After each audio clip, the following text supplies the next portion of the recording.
почитуван подпредседател на Собранието на Република Македонија, почитувани пратеници, почитувани медиуми, пред се почитуван народе македонски.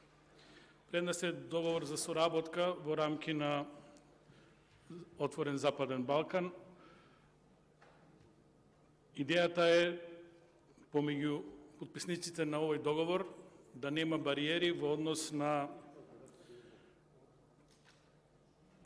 храната, односно слободно да може да се увезува и извезува храна без ограничување и на тој начин, на некој начин да се створат услови за снабдување на населението од Отворен Балкан со храна и квалитетни производи за граѓаните. Ова е одлична идеја, особено за сите оние кои имаат вишок на храна, можат слободно да ја пласираат својата храна на овие пазари. Договорот не ја третира државната политика на земјоделството на секој од овие држави, што од друга страна пак јасно укажува на тоа дека, како и во Европската Унија, така и сите овие држави ќе ја задржат досегашната политика во земјоделството. Тоа значи дополнително сите оние кои имаат развиено земјоделство, кои имаат големи субвенции, кои освојуваат вишоци во производството и така натаму, сето тоа ќе може да го пласираат, што не е случај со Република Македонија. За жал, Република Македонија не научи, иако имавме неколку кризи, дека кризата представува можност да се нешто научи и представува шанса да се подобрат состојбите. Ова испадна дека не важи за Социјалдемократскиот сојуз на Македонија и ДУИ. Тие не научија дека треба да имаме собствена храна, собствена енергија, собствен здравствен систем и така натаму, кои се главни предуслови за една земја да може да функционира во време на кризи. Тоа што научија СДСМ и ДУИ во време на кризи е дека тоа представува огромна шанса за нив и нивните олигарси да крадат, да бидат уште посилно корумпирани и да ги изголемуваат контата на своите банкарски сметки дома и во странство. Нивната теорија во време на кризи се сведе на тоа да се прогласат кризите и на тој начин лесно да можат да продуцираат законски решенја на самата влада со сила на законски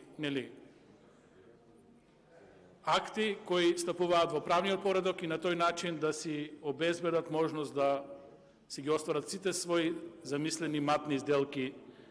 И повторно ќе кажам, во време на криза, а бевме сведоци и на терминот воено профитерство или профитерство во кризи, кој некој и текако силно го наплати. За жал, политиката на СДСМ и ДУИ поврзана со земјоделството во поширока смисла представува отворен коментар, не треба ние ништо да правиме, еве најдовме механизам, другите ќе не хранат, другите ќе произведуваат храна за нас.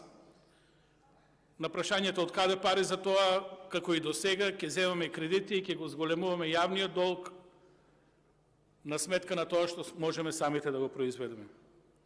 Потесната идеја на СДСМ во однос на земјоделството е зошто да даваме пари за субвенции, зошто да го одржуваме земјоделството и собственото производство на храна, кога тоа можеме многу лесно тие пари да ги прераспределиме на други места, односно на места каде што можеме да остваруваме огромни профити. За жал, тоа е политиката на Социјалдемократскиот сојуз. Кон оваа политика во моментот имаме и неколку сета на катастрофални работи кои се случуваат во земјоделството. Новиот катастрофален модел на субвенционирање, кој го понуди Социјалдемократскиот сојуз на Македонија, во суштина значи дека минимум 50% од сите земјоделци кои произведуваат храна и ја предаваат како количина, нема да добијат субвенции. сосема разбирливо затоа што за просек е земена просечното производство по хектар. Например, за жито во Република Македонија просечно е земено 300 кг на декар, што представува средна вредност. По автоматизам, тоа значи дека 50% минимум нема да добијат субвенции од сите производители на жито. Оваа бројка викам дека е минимум затоа што сите останати земјоделци кои ќе ја постигнат бројката плюс 300 кг на декар, нема да добијат субвенции ако не го продадат производот во овластен откупувач. Уште една замка, знаеме дека голем број на производи завршуваат во ланци на исхрана или во собствено преработка и продавање на крајни производи во слободен пазар, сите тие ќе бидат анулирани од листата на субвенционирање. Ова е сосема разбирливо ако ја погледнете програмата за субвенционирање, односно програмата за директни плаќања во земјоделството. Од 110 милиона евра, 50% од тие средства ќе одат за исплата на стари субвенции од 2017 до 2022 година. Значи, само 50% се субвенции за оваа година, што јасно укажува на политиката на уништување на земјоделството во Република Македонија. Да го спомнам овде и уништувањето со закон на земјоделските задруги и така натаму и така натаму. На ова сето ќе го надоврзам тоа што се реално случува традиционално во Република Македонија кога СДСМ е на власт. Предходните 3 години владата ги утепа тутунарите. Грозијето во многу градови остана на нива.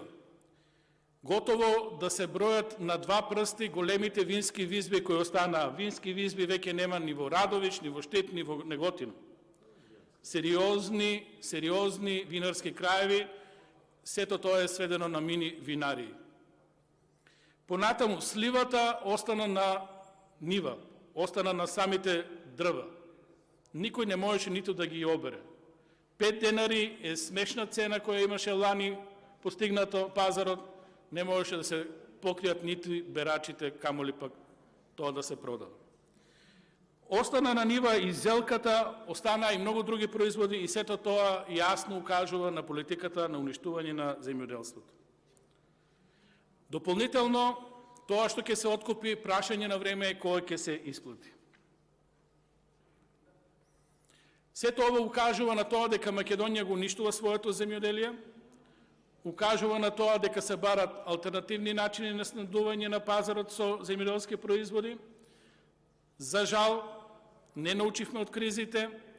За жал, секоја наредна криза ќе ја плаќаме уште поскапо со земање на нови кредити, со молење по соседите за да ни се обезбеди било какви ресурси. Немавме ни зејтин, немавме ни жито, немавме ни брашно. Отворено поставам прашање, дали овој договор третира една сериозна работа? Што ги ограничува земјите потписници на овој договор да ги продаваат своите производи прво на трети пазари? Ништо. Значи, договорот е добра форма и ќе се сведи на тоа што беше до сега. Србија, ако сака и ако има милост, ќе ни даде и жито и зејтин. Албанија е веќе фаворит во раноградинарството, ќе не снабдува со раноградинарство, пошто ние нашето го уништивме веќе 50%.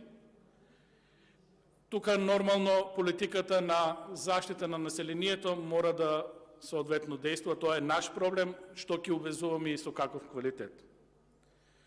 Македонија, за жал, ќе продолжи во иднина да раскажува приказки како Македонија успевала да ја хране држава од 22 милиона жители, како да ја хране со квалитетни производи, како можела да обезбеди и раноградинарски производи, и млеко, и овошје, и зеленчук, и сето тоа да биде ценето, квалитетно и прифатено од сите тие пазари. Договорот е во ред, но не е во ред политиката на владата кон земјоделието. Владата го уништува земјоделието. Благодарам. Има збор Антонио Милошевски.